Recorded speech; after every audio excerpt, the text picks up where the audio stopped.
Halo semuanya, perkenalkan saya Yosepa Winarti Sagurung. Di sini saya akan menjelaskan sistem reproduksi pada laki-laki dan sistem reproduksi pada wanita.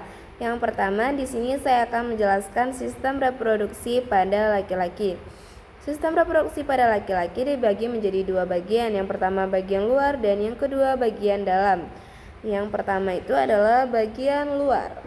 Yang bagian luar itu terdapat penis.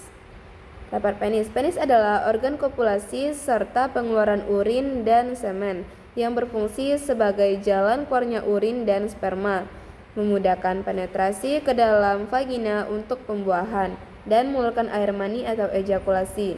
Yang kedua itu adalah skrotum. Skrotum adalah kantung kulit yang menggantung di bawah penis pada pria yang berfungsi untuk menampung dan melindungi testis atau buah zakar.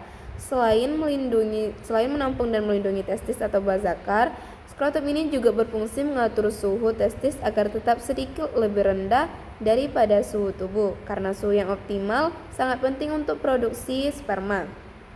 Skrotum ini juga adalah lapisan terluar dari testis. Dan sekarang saya akan menjelaskan sistem reproduksi pada laki-laki bagian dalam. Yaitu bagian dalam terdapat testis, epididymis, vas deferens, vesicula seminalis, kandung kemih, kelenjar prostat, kelenjar boboretral, dan uretra. Yang pertama itu adalah testis. Testis adalah dua organ yang terletak di dalam skrotum yang berfungsi memproduksi sperma dan hormon testosteron yang berperan dalam perkembangan karakteristik seksual pria. Fungsi dari testis ini adalah memproduksi sperma dan hormon testosteron. Juga testis membantu mengatur suhu tubuh untuk memastikan produksi sperma yang optimal. Yang kedua itu adalah epididymis. Nah, epididymis itu adalah saluran berbentuk tabung panjang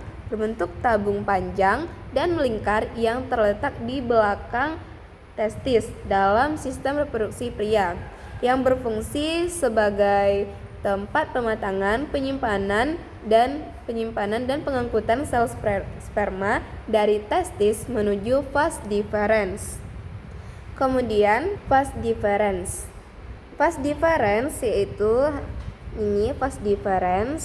adalah saluran panjang yang menuju uretra yang berfungsi mengangkat sperma menuju uretra saat ejakulasi.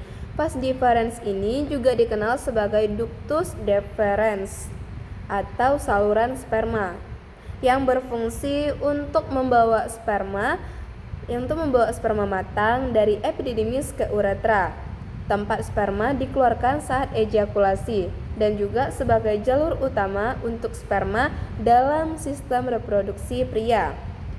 Vas deferens juga sebagai saluran panjang yang menghubungkan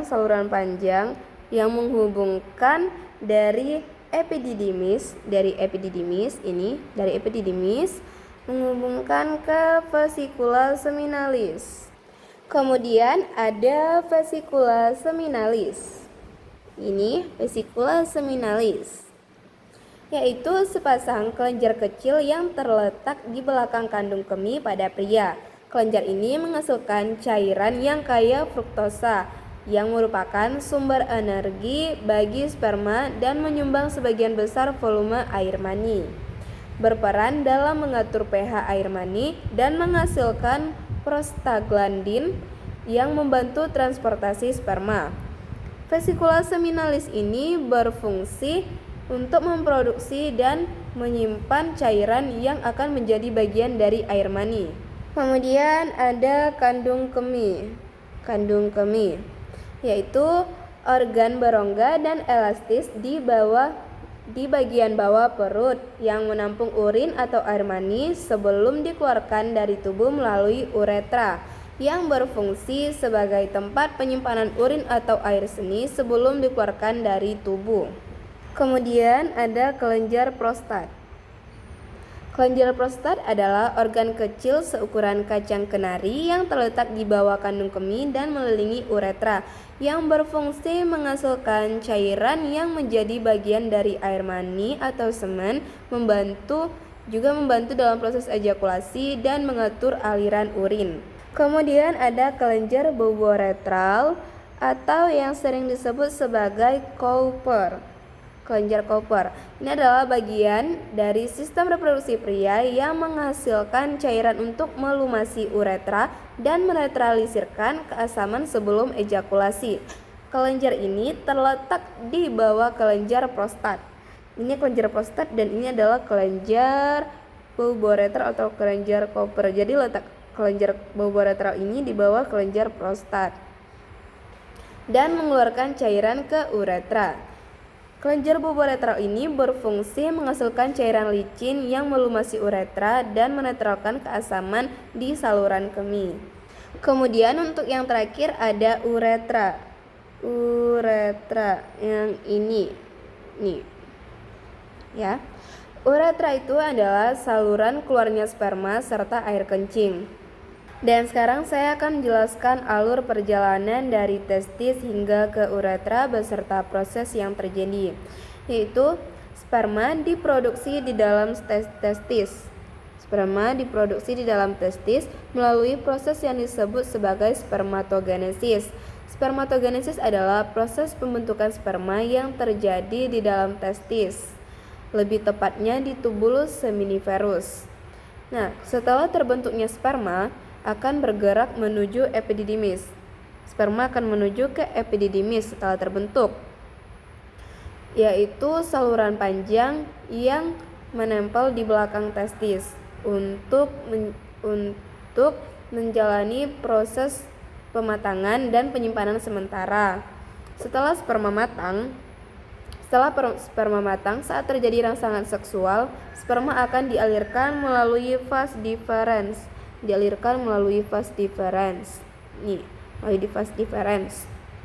Menuju vesikula seminalis, seminalis yang akan menambah cairan kaya nutrisi untuk membentuk semen. Selanjutnya, semen bergerak melalui ductus ejaculatorius dan bercampur dengan cairan dari kelenjar prostat, di sini dan kelenjar bulboretral, yang berfungsi menetralkan keasaman saluran dan melindungi sperma. Akhirnya semen mengalir melalui uretra. Semen mengalir dari sini melalui uretra dan dikeluarkan dari tubuh melalui penis saat proses ejakulasi. Dan selanjutnya di sini saya akan menjelaskan sistem reproduksi pada wanita. Nah, sistem reproduksi pada wanita ini juga terbagi menjadi dua bagian. Yang pertama bagian luar dan yang kedua bagian dalam. Untuk yang sekarang kita akan membahas bagian luar terlebih dahulu. Nah, yang bagian luar itu terdapat bibir besar atau labia mayor. Yang ini bibir besar atau labia mayor. Oke, bibir besar atau labia mayor adalah lipatan kulit berdaging yang terletak di bagian luar vulva, bagian luar alat kelamin wanita. Lipatan ini berfungsi untuk melindungi labia minora, bagian bibir vagina yang lebih kecil, serta lubang vagina dan uretra. Labia mayor mengandung lemak, kulit berpigmen, rambut kemaluan, kelenjar keringat, dan kelenjar minyak. Yang seperti saya sebutkan tadi, fungsi labia mayora ini adalah melindungi labia minora dan lubang vagina, juga melindungi uretra. Kemudian ada bibir kecil atau labia minora. Bibir kecil atau labia minora ini, yang ini ya guys, teman-teman, yang ini yang kecil ini. Nih. Oke, labia minora atau juga yang dikenal sebagai bibir kecil adalah bagian dari organ reproduksi wanita yang terletak di dalam labia mayora dan mengelilingi lubang vagina dan uretra. Jadi, bibir kecil atau labia minora ini berfungsi melindungi organ-organ reproduksi di dalamnya. memberikan kelembapan dan pelumasan, serta berperan dalam sensasi seksual. Kemudian di sini ada klitoris. Klitoris yang ini. Klitoris adalah organ reproduksi wanita yang terletak di antara labia minora, tonjolan kecil yang sangat sensitif dan berperan penting dalam rangsangan seksual. Fungsinya adalah untuk memberikan kenikmatan dan memungkinkan wanita mencapai orgasme melalui rangsangan seksual. Klitoris ini juga memiliki banyak ujung saraf, membuatnya sangat peka terhadap sentuhan dan rangsangan. Kemudian ada selaput darah atau Hickman, ya. Selaput darah atau Hickman yaitu adalah jaringan tipis yang terletak di sekitar lubang vagina. Fungsinya adalah sebagai lapisan pelindung untuk vagina, khususnya selama masa pertumbuhan wanita, dan untuk mencegah masuknya kotoran atau benda asing ke dalam vagina. Selain itu, selaput darah juga berperan dalam perubahan fisik yang terjadi selama pubertas dan menjadi indikator elastisitas vagina. Kemudian di sini ada vagina. Ada vagina yang ini. Vagina adalah saluran berotot yang menghubungkan serviks atau leher rahim dengan bagian luar tubuh. Fungsinya adalah jalan masuknya sperma ke rahim untuk pembuahan, jalan keluarnya darah menstruasi, dan jalan lahir bayi saat persalinan. Selain itu, vagina juga berperan dalam aktivitas seksual. Dan sekarang saya akan menjelaskan sistem reproduksi pada wanita bagian dalam. Oke, bagian dalam itu terdapat pertama yaitu ovarium. Ovarium atau indung telur adalah organ reproduksi wanita yang terletak di kedua sisi rahim. Fungsi utamanya adalah memproduksi dan menyimpan sel telur atau ovum, serta menghasilkan hormon seperti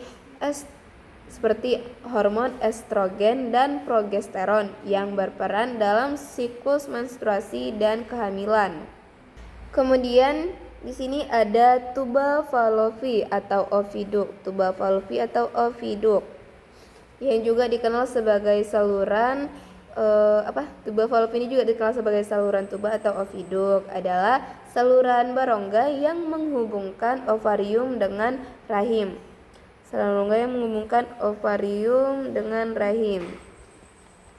Fungsinya adalah untuk membawa sel telur dari ovarium ke rahim dan juga sebagai tempat terjadinya pembuahan sel telur oleh sperma. Kemudian di sini ada uterus atau rahim. Yaitu adalah organ berongga berbentuk buah pir dalam sistem reproduksi wanita yang berfungsi sebagai tempat pertumbuhan dan perkembangan janin. Rahim juga memainkan peran penting dalam siklus menstruasi, pembuahan, dan persalinan. Kemudian juga di sini ada infundibulum. Bagian ini infundibulum. Infundibulum adalah bagian terluar dan berbentuk corong dari tuba fallopi yang berfungsi untuk menangkap sel telur yang telah matang dari ovarium saat ovulasi. Struktur ini kemudian akan mengarahkan sel telur ke dalam saluran tuba fallopi, tempat pembuahan dan perkembangan embrio awal terjadi. Kemudian di sini ada serviks. Serviks atau leher rahim adalah bagian rahim yang menghubungkan rahim dengan vagina.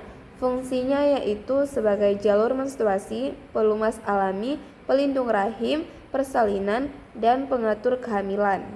Dan terakhir yaitu adalah vagina. Vagina sendiri adalah saluran berotot yang menghubungkan leher rahim atau serviks dengan bagian luar tubuh wanita. Fungsinya yaitu sebagai jalan keluarnya darah menstruasi, jalan lahir bayi saat persalinan, dan tempat masuknya sperma saat berhubungan seksual. Kemudian di sini saya akan menjelaskan alur perjalanan sel telur atau ovum dari ovarium menuju ke vagina. Oke, jadi sel telur atau ovum diproduksi oleh ovarium. melalui proses yang disebut oogenesis. Setiap bulan, satu ovum yang matang akan dilepaskan dari ovarium dalam proses ovulasi. Setelah itu, ovum masuk ke tuba Fallopi atau oviduk, yaitu saluran tempat terjadinya pembuahan jika ada sperma yang masuk. Jika terjadi pembuahan, sel telur yang telah dibuahi atau zigot akan bergerak menuju rahim atau uterus dan menempel pada dinding rahim untuk berkembang menjadi janin. Namun jika tidak ada pembuahan, ovum akan luruh bersama lapisan dinding rahim dan keluar melalui serviks. Lalu ke vagina sebagai darah menstruasi. Proses ini terjadi secara alami sebagai bagian dari siklus menstruasi pada wanita. Sekian dari penjelasan saya tentang sistem reproduksi pada laki-laki dan sistem reproduksi pada wanita. Terima kasih. Bye-bye.